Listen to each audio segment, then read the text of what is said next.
Hello everybody and welcome back. Before I begin talking about the fabulous Glyn Johns, I want to tell you all about my incredible book launch the other night. My book full of photographs, gorgeous photos. It's titled My Life in Pictures, and it starts off really from the start of my modelling career, wearing ghastly clothes, and of course they only had to progress and get better and better and shorter. It was such a fantastic night. There was, 200 people there? Yeah. And, you had some amazing guests. Who came to celebrate? Twiggy came with her husband Lee. Ronnie Wood came with his wife, and Roger Taylor was there, and so was Jimmy Page. Yeah. It was quite packed with really wonderful, exciting and fabulous people. It was, and it was the first chance I had to see the book, and I can promise you it is spectacular. The photographs in it are amazing. The quality of the book is excellent. So if you haven't pre-ordered it yet, you've still got an opportunity to do so.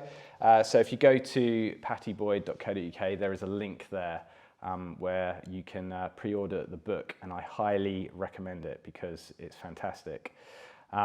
But enough about the book. Tell us about our guest on today's episode.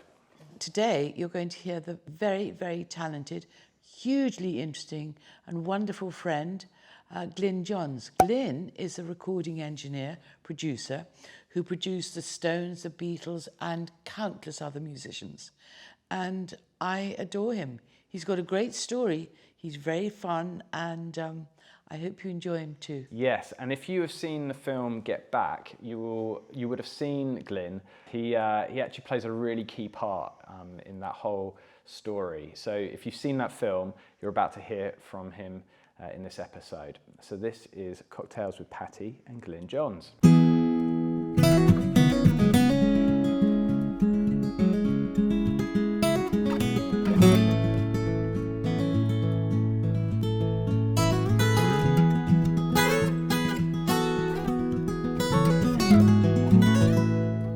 Glyn. Darling. My lovely old friend, Glyn. Do you know, I was looking in an old diary of mine, and in 65, I think, or 66 or 67, I've written Olympic Studios, Jackie Lomax. So that must have been when I first met you. I don't ever remember working with Jackie Lomax. Oh. So no. You got that wrong. I just imagined, because you spent quite a bit of time in Olympic. Oh, that was my home. Yes. I spent more time there than in my own house. I remember meeting you. You attended a session I was doing with George, and I think it was a Joe Cocker session. Oh, really? Pretty sure. I can remember you coming in the room, in the control room. I was working in the smaller of the two studios at Olympic, and I'm pretty sure it would have been Joe Cocker, or it might have been Howling Wolf. Did you attend a Howling Wolf session? No, must have been Joe Cocker. Okay, well, it wasn't that then. Well, it was a Joe Cocker session. I remember turning around and seeing George, and then seeing this exquisite-looking thing standing in the doorway, and you had one of those fur Russian hats on. I don't know what you call them. Oh my God! And you remember what I was wearing? I love Well, it. yeah, you were very beautiful, and one didn't see beautiful women that often, because I spent my life in a room with no windows with ugly musicians. Of course, I've sort of forgotten how we all were in those days, but after seeing a bit of the film Get Back, I see you, handsome young boy, and you look so young, Glyn. Well, I was young. Well, I suppose we were all young. Yeah, we all were once. I was 26. Oh, were you? Yeah, Right. in January '69. My birthday was the following month. So I was just still 26. Yeah. Yeah. I think it was maybe 2 years ago, or maybe 3 years ago, I can't remember now, and your autobiography came out. Oh, it was a bit more than that, 5 or 6 years ago. Oh, was it? Yeah, and it's not really, well, it isn't. It's sort of more of a comment. I mean, it was supposed to be my comment on the music industry and how it had changed in 50 years. And obviously I used my own experiences to relate that. wasn't really meant to be an autobiography, but I suppose it ended up being that. I think so. I absolutely adored it, as you know. I loved that book. I thought it was wonderful. It gave such an insight, a clear insight to the music business. Yeah, and that was the idea, recording. really, yeah. Yeah. And also, it was very, very clear, Glyn, that you do not take any prisoners. You just, if you think something's right, you go for it, and if it's wrong, you don't care. Yeah, well, I mean, yeah, I suppose I haven't always been the most popular individual as a result of that, but it seems to have worked quite well. I remember getting to a point in my career where I realised I tried being nice for a while and it just didn't work. Glyn, don't. Well, being nice to the musicians didn't work. You didn't get the best out of them. Well, the more sympathetic you become to an artist, very often it sort of backfires. Who was the most difficult artist or group that you've produced? I would never say that any of the bands that I've worked with were difficult, but there's always one individual in every band that's Tricky. A bit tricky, can be.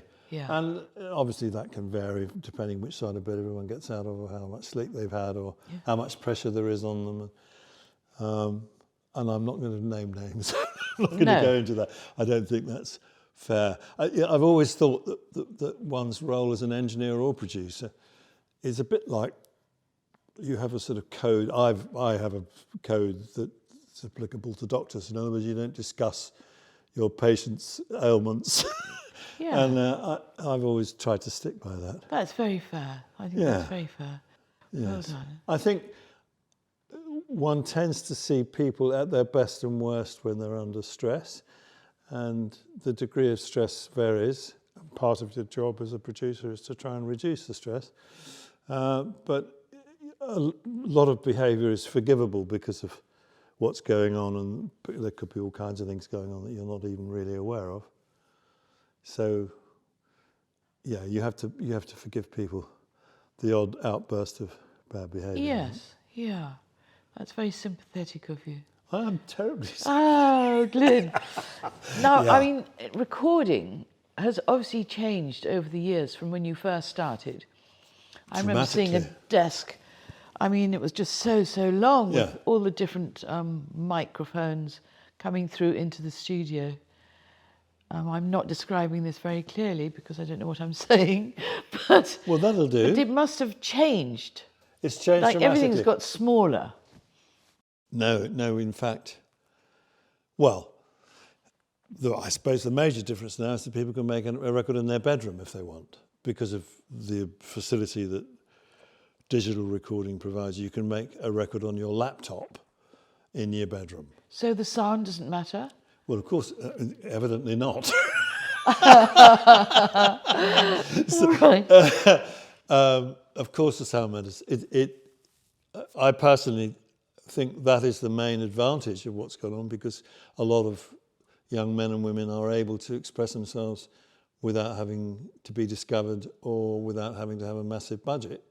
That's fantastic. Yes.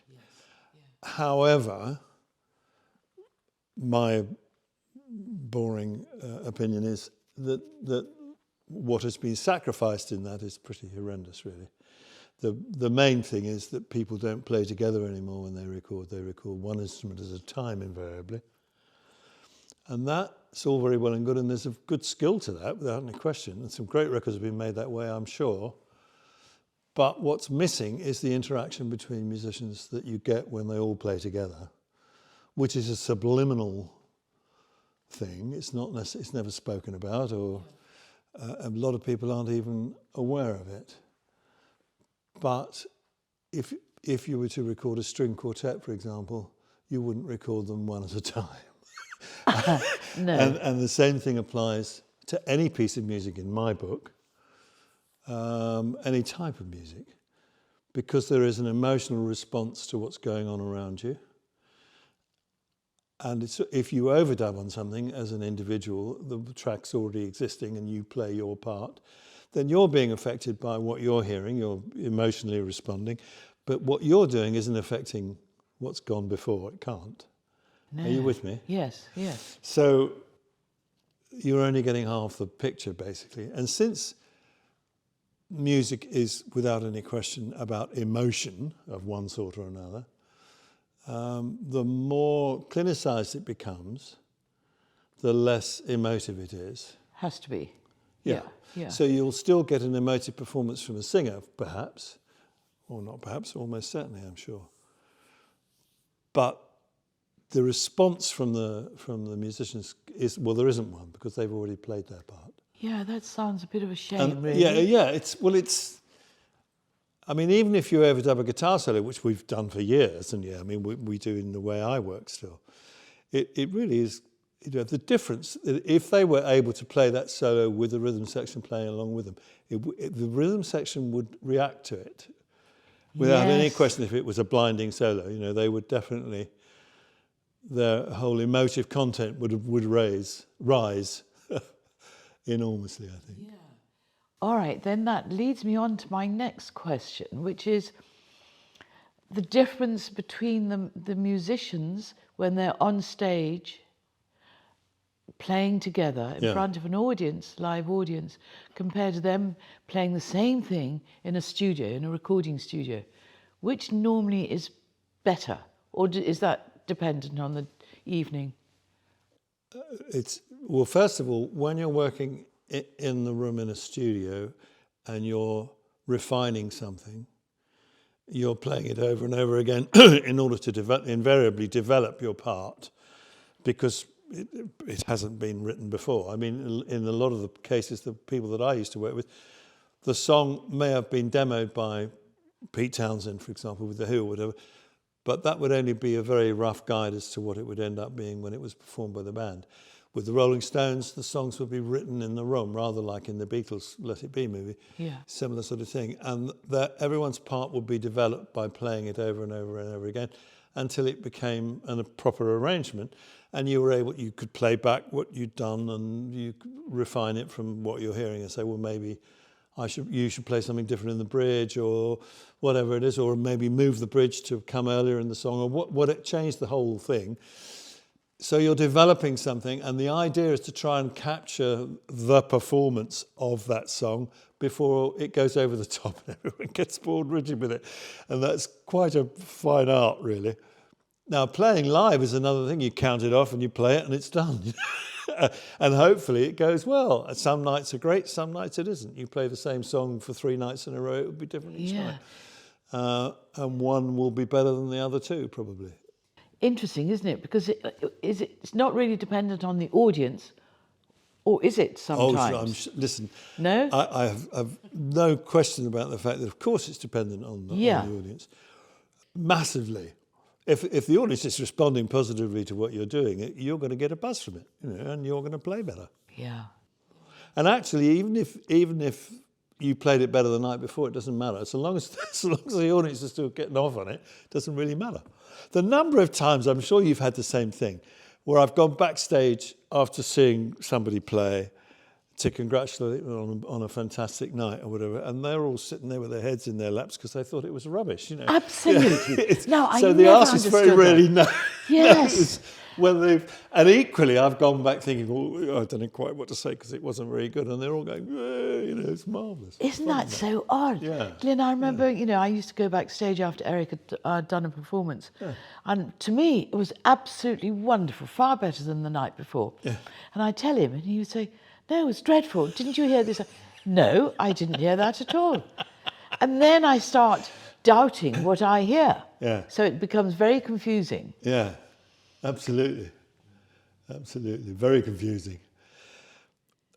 God knows what you do about that. I mean, it's more often than not, the artist and I would disagree about the performance, very often. I mean, I've made live albums with people and gone back and gone, that was the night, that was the performance. Yes. They're going, what are you talking about? It's rubbish, It's weird. Amazing. How interesting. Anyway, they hear something that you don't hear.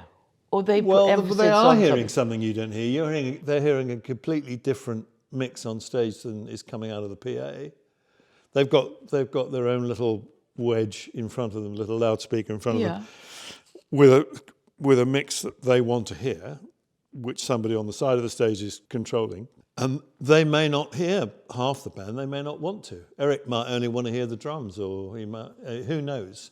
I don't know what Eric's choice of what he hears is, but they really? don't necessarily hear everything. They don't hear the whole band Not playing? necessarily. They could do. They could have whatever they want.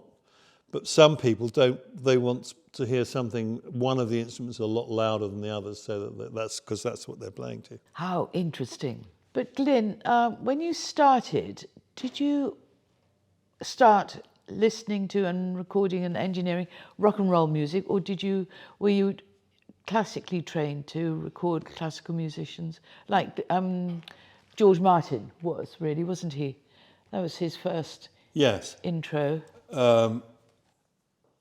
I started work in an independent recording studio in London, in Portland Place, that was by far and away the best studio in Europe. I mean, it was independent studio in Europe. The net result of that was it got an incredible cross-section of music through it. Yeah. We also had a remote unit that we'd go out and record symphony orchestras or whatever, or 14 strings and a harpsichord, or you could be doing an Omo commercial, or you could be doing the music for Wagon Train, the American TV series, or a jazz trio, or, I mean, just literally everything and anything, which was therefore the most brilliant training.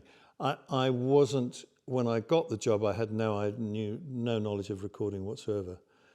So I had a training as a chorister from the age of 8, so that was my formal training in music. Mm-hmm. And then by the time I was 15, I'd been drawn to folk music and skiffle, and then rock and roll, and sort of it was a natural progression for anybody my age, in fact. How did you know you wanted to be a producer?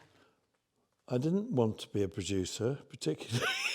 I didn't even want to be a recording engineer. I was offered a job in a studio by a quirk of fate. Yeah. And it interested me because I was interested in music. I mean, that was my hobby. Music was my hobby as a teenager. Right. It had never entered my mind to have it as a profession in any shape or form. So it was just a series of coincidences and good fortune that led me to the job at IBC. And I was a singer, and I thought, well, if I take the job, I will find out about the music business, about which I knew absolutely nothing, and I will get discovered as a singer. That was the sort of idea, which was obviously proved not to be very successful. Never mind, move Never on. mind, moving right along, Try yes. another area. Exactly. I did.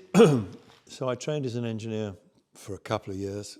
As I started in 1959, rock and roll had begun and just sort of was beginning to take hold in the United States of America, and there were the odd trickles of rock and roll going on here, but nothing really that was worth much. Nothing worth even commenting on, really. And then the Beatles came along, and everything. Then the band thing started, and I was the same age as all these people, and the older guys in the studio, who were marvelously well qualified recording engineers, didn't understand the popular music of the day at all. So it was left to us kids to do. So I mean, I remember taking the average age of a session. And that was everybody there, all the musicians, the producer and the engineer, and the average age was 17. Really? Yeah. That would have been about 1960, 61. Wow, yeah. that's fantastic. Yeah. So we sort of we took over, really. Yeah. So it turned out I wasn't bad at engineering. I was a pretty good sound engineer. And by the time I was, I don't know, about 21, I suppose, I got to be senior engineer of the studio, and I thought, well, this is it. I can't go any further, because in those days there was no such thing as a producer, an engineer becoming a producer. So somebody they were would completely separate careers. Oh, were they? Well, equally in those early days, up through the big middle of the 60s, really, producers weren't called producers; they were A&R men, and they worked for the record company, and their job was to sign talent, to find material for them to record, and then to take them in the studio and make the record, do the job of what a producer And they would can. do that? Wow. And they were called A&R men. Yes. Now, the A&R man exists today, but his role is purely to find and sign the talent, and then select a producer to go in and actually make the record. The A&R man doesn't produce anymore, but in those days he did. So initially there was no such thing as an independent producer. Then a guy called Shel Talmy turned up in the United Kingdom. He was an independent producer, and he signed the Who and the Kinks, and I was his engineer. So we had a good degree of success. I mean, we were churning out quite a lot of stuff in those days. And then I just got bored with it, and I got myself a record deal as a singer, and I made a record, and I handed in my notice at IBC, and off I sailed over the edge of a cliff into obscurity, which was quite an experience, quite funny. What did you sing? Oh, I made 3 or 4 records. I did a Stones cover. Can't remember what it was called now. Lady Jane. Yeah, I recorded Lady Jane with the Stones, and I thought, well, I'll get in quick and do a cover of it. And someone else had the same idea, and I can't even remember what his name was now. But anyway, he got his record out before mine, so mine never even got released. Oh, how tiresome. Yeah, very, very annoying. Anyway. So you went back to the studio? Well, then Shel Talmy, this guy, producer Shel Talmy, called me and said, look, I'm in terrible trouble here. Would you consider going back to IBC? Because he knew that my singing career was diving. So I said, no, I'm not going back there. So he said, well, would you go back if I paid you as a freelance? So I said, I can't imagine that anybody would ever let you do that. You know, no studio, there was no such thing as a freelance engineer. So I said, well, hold on a minute. So I said, I'll call you back. I rang IBC, the guy that ran IBC, who I didn't like very much, I must be honest. And I said, how's things? He said, well, business is a bit slack since you left.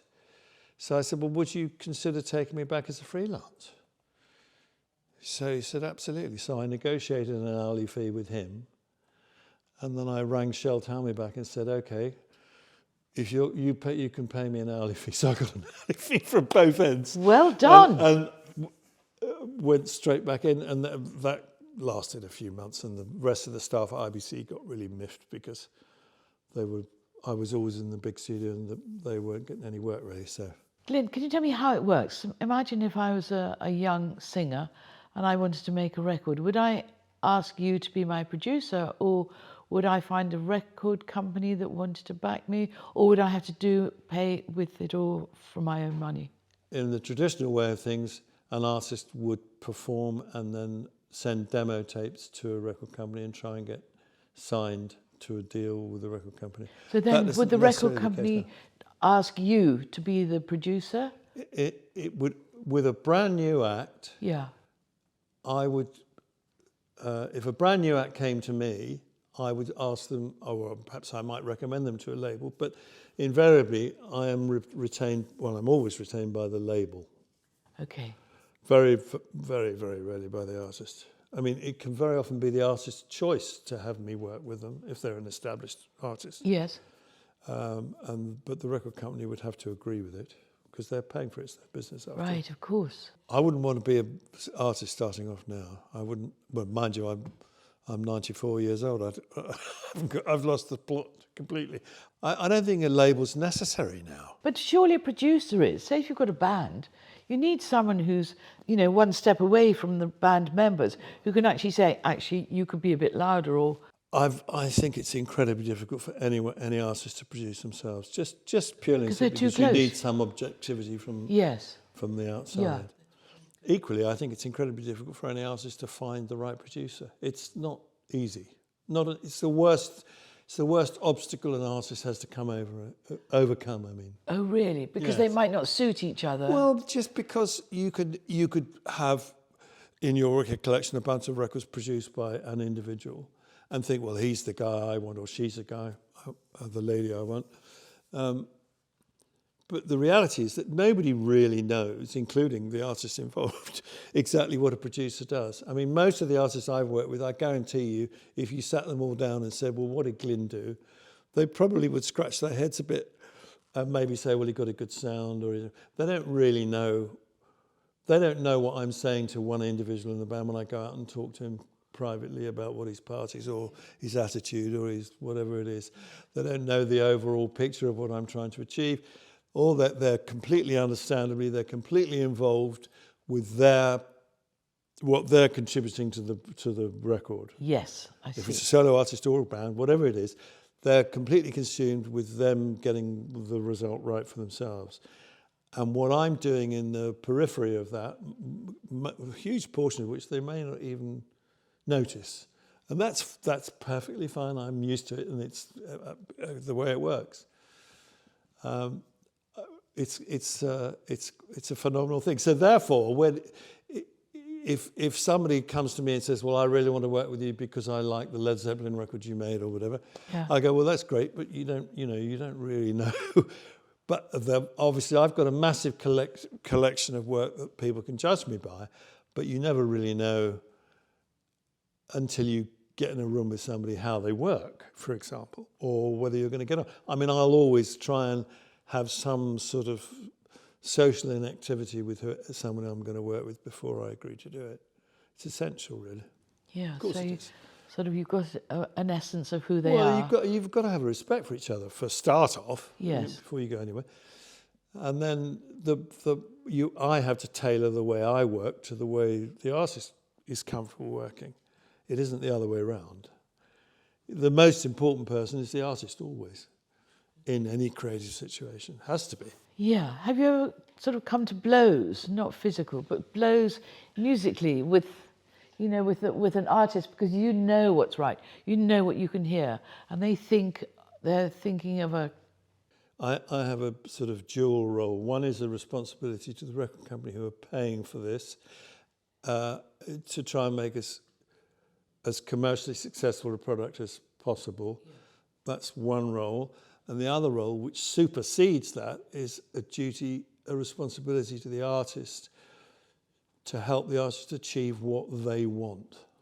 Yes. So if I completely disagree with somebody about what they're trying to achieve, whatever their idea is, then I will try, in as pleasant a way as possible, to try and persuade them and lean them in the direction I think they should go. And if they are clearly upset by that or disturbed by that, then I will back off completely and I will try and facilitate their idea without any question at all. And that's absolutely imperatively important to my role, without any question. Because it's them that that's why we're all there. Hello? Yes. I'm there because of them, not the other way around. Yes, So the two roles, the commercial aspect from the record company's point of view and what I just described with the artist, can conflict quite strongly. But at the end of the day, the reason why that record company signed that artist is because they believed in them. Right. How many albums have you made, would you say? No, I don't know, but it's... It's got to be in the hundreds. I would think. Yeah, if you include the stuff I did as an engineer, yeah, absolutely, easily. Glyn, how lovely to know you've made all that music. You've been there contributing to it. Contribute, I didn't make it really. No, but I mean, you contributed in a way, yeah. It's the job of an engineer, I think. I don't think engineers get enough credit.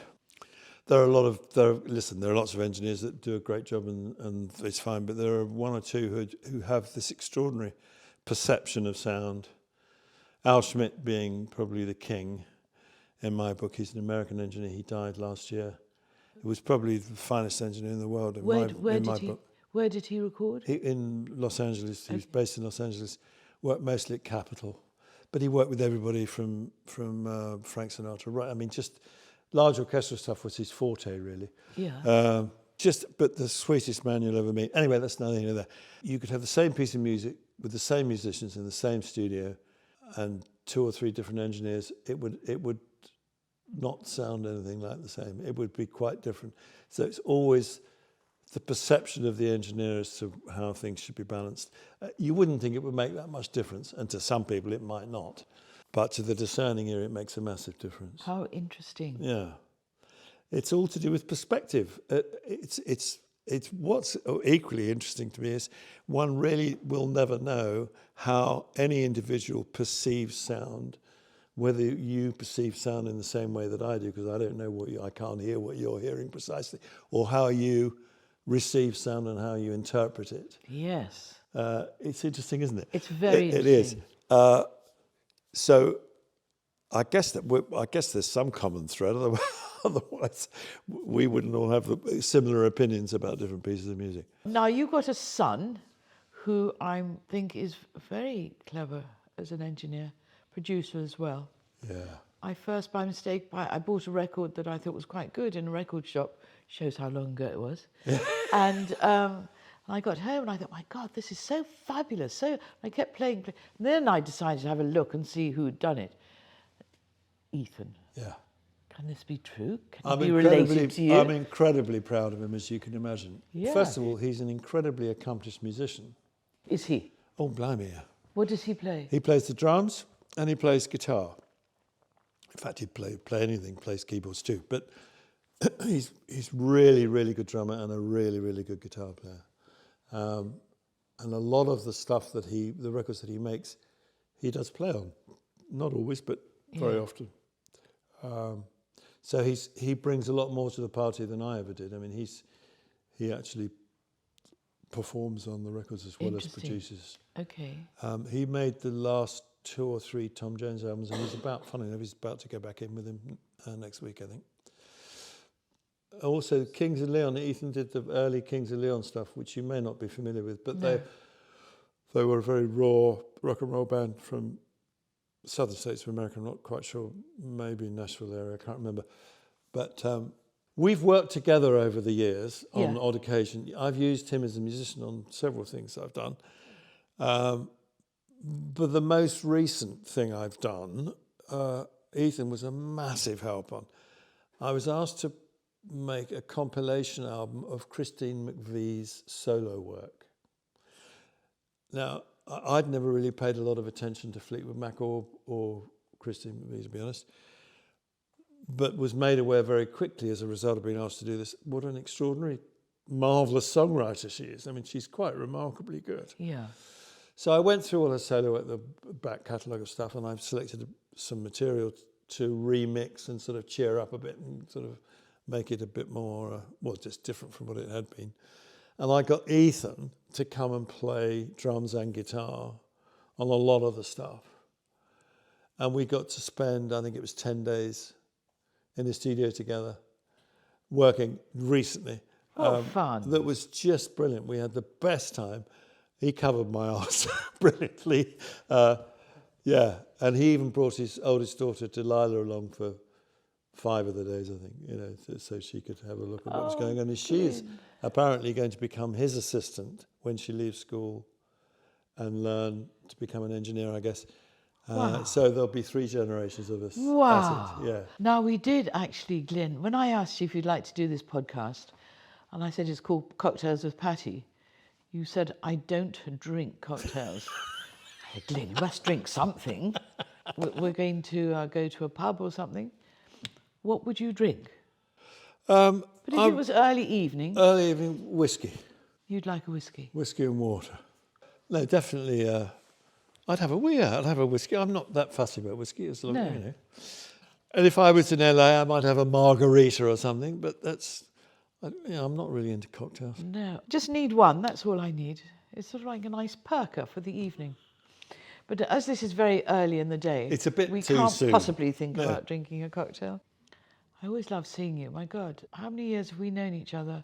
Many, many, many. And then, of course, the funny thing that happened to us both was that we became related for a little bit.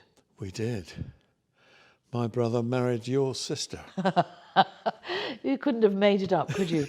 And we were horrified, you and I, weren't we? We were. God. Well, actually, it seemed... I wasn't sure how it seemed, but it was kind of odd. Yeah. It was. And we thought it was funny. They probably didn't think it was as funny as we did. The other thing, whenever I think of you, I think of the fact that 2 of the best songs ever written, love songs ever written, were written about you, and they were both with people that I work with. I cut one of them. I produced one of them, Wonderful Tonight, with Eric. And I cut the demo of Something in the Way She Moves with George. and I think there should be a statue of you somewhere because you inspired two phenomenal songs. They are. Something in the Way She Moves is just a beautiful song, and the demo he cut with me when we were doing Get Back, well, you know, he came to me and said, would I wait behind after everyone else had gone one night? I love this story, Glyn. So he was, even then, little George was slightly insecure about his song he was about to record, so he didn't want to let the others hear it first, did he? He wanted you to hear it first. Well, I think he just wanted it recorded. If there'd have been anyone else there, they'd have done the same thing, I'm sure. I can't believe he was that insecure, but that maybe there was another reason. Maybe he felt he could only really deliver the performance he wanted without anyone else interfering when no one else was there. I mean, that's equally true.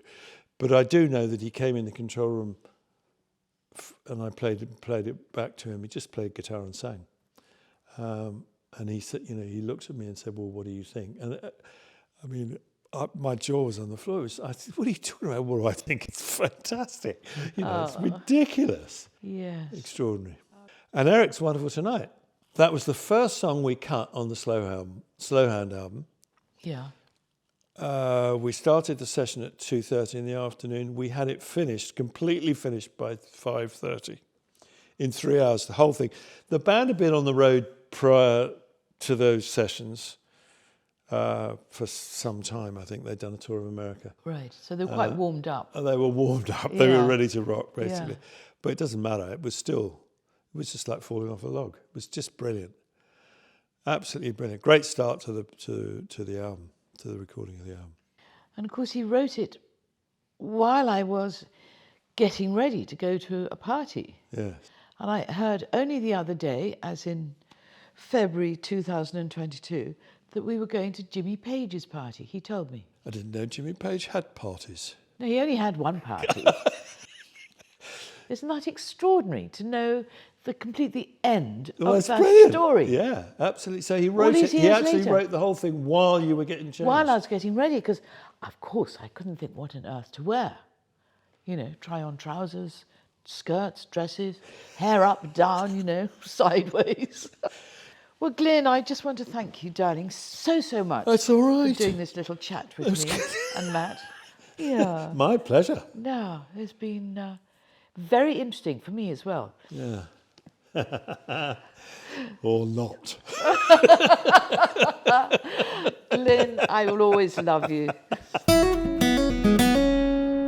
Well, that was absolutely fantastic talking to Glyn. Dear Glyn Johns, I mean, my God, he is so talented, so talented, and very kind of him to do this wonderful podcast with us, to find the time to do it. I know he's still really busy, even at his age. Glyn, thank you so much. That was a great episode. Yeah, absolutely incredible episode. Amazing to meet him as well. Thank you, Glyn, for giving us the time. It was great to meet you and hear your stories. And if you enjoyed this episode, let us know by leaving a like or subscribing to the YouTube channel, and share it with your friends. Let them know what you thought of the episode. And if you want to stay connected to the podcast, you can find everything podcast related at pattiespodcast.co.uk. And for everything else, you can go to pattieboyd.co.uk. And we will be back again very soon.